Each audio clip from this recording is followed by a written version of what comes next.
Does this sound familiar to you? That's Mr. Krabs walking in SpongeBob. Can't you just pretend to listen for once in your life? And notice how quickly he's moving? It's almost like a dance, you know? That's typical of cartoon characters, whose exaggerated movements and behavior call for equally exaggerated sound. For Foley artists like Monique or Sanaa, this is one of the fun challenges of creating sound for animation. And unlike live-action movies, it starts with nothing. For live action, you have production sound, like what they recorded. So you could kind of like be like, oh, this is what it sounds like. But in animation, it's all up to you. It's like your world to create whatever you want. Take Gur in Invader Zim, a little robot who's shaped like this. He looks hollow. So for his body, I use this. And then for his legs, they look like little cable legs. And this are his little feet. And I always had the kettle next to it, so the metal would kind of resonate and you could kind of hear his body. Appa, the giant mythical beast in Avatar: The Last Airbender, needed a bigger, rounder sound. Because he's so big, I had to try different things for him. First, I tried like a couple cushions to do like massive. We tried like big like tree trunks and hit them. We couldn't really get how big and fluffy he is as well. What I did, I got a plunger, I got some paper napkins, filled it up. So you kind of like took the hollowness out of it and got a multiple pieces of duct tape. When I played it, it sounded good. And I tried one that was empty. You could hear the difference. The duct tape muted the sound, taking away any harshness. So Appa sounds not only big, but also fluffy and round, like the cuddly creature he appears as on screen. Seem to know everything. Haha, very funny. Even if the characters are based on actual real-life animals, the sounds still get wackier in animation, like the sea creatures of SpongeBob. Krabs has a couple things happening. Think about the crab as a shell. So steps, like the sound of the crab movement. Doesn't exactly sound like a real crab, does it? That's because real crabs don't move like this. This mile-a-minute pace isn't unique to SpongeBob. Characters in animation generally move faster and more percussively than they do in live action. Keeping up for Foley artists can get exhausting. That was good. To emphasize the force behind all these swift, jerky movements, accent sounds take on special importance, especially for fight scenes, like the fast punches Monique did for this scene from the Kung Fu Panda TV show. Heavenly plum blossom! Or this popping sound.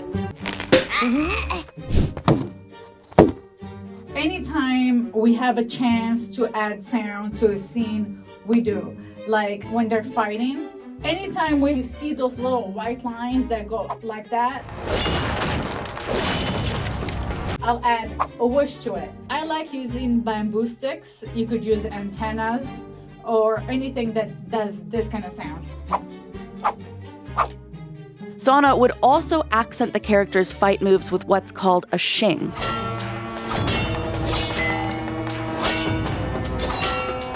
I use like a shovel, so that's like a deeper kind of shing.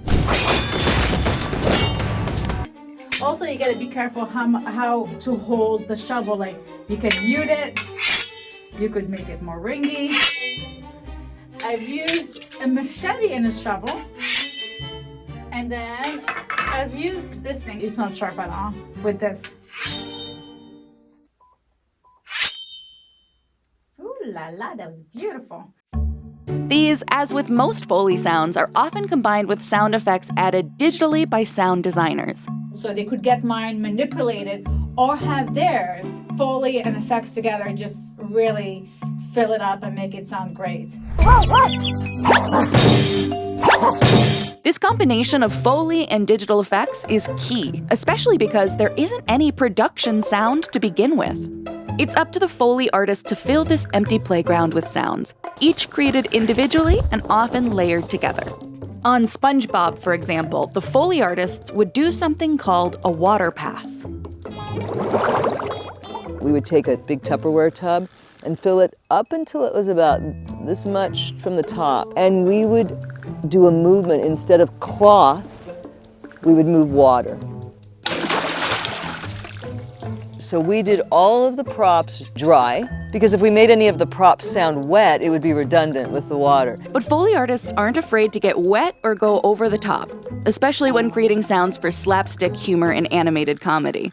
Sanaa used an extra wet chamois to amplify the mud splats in Rugrats and capture the spirit of the messy babies. She also used a chamois for the kids' eating sounds, which again had to be exaggerated to match the exaggerated visuals. So whenever we had Rugrats eating, again, animation, make it bigger than life, over the top.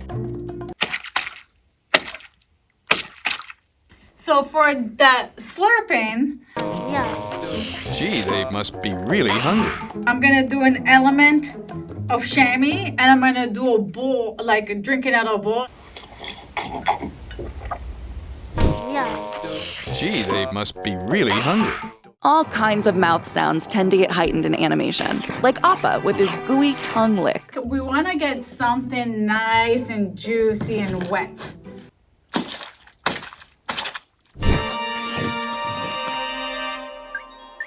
And this scene in Teen Titans. Wider. I need to get both my hands in there. That's one. Wider. There we go. Okay, she's sticking her hand in his mouth. We're gonna layer the sound of me using my mouth, and then we're gonna layer it with something else that sounds cavernous and open, which is this glove. It sounds like it's got like some depth to it. It's not like shallow.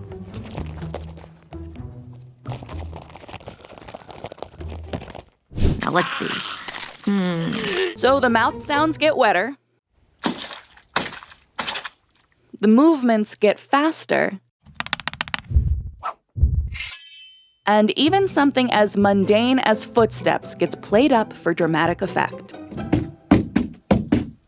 Nearly every sound gets heightened in animation, which means the creative possibilities for Foley artists are pretty much endless.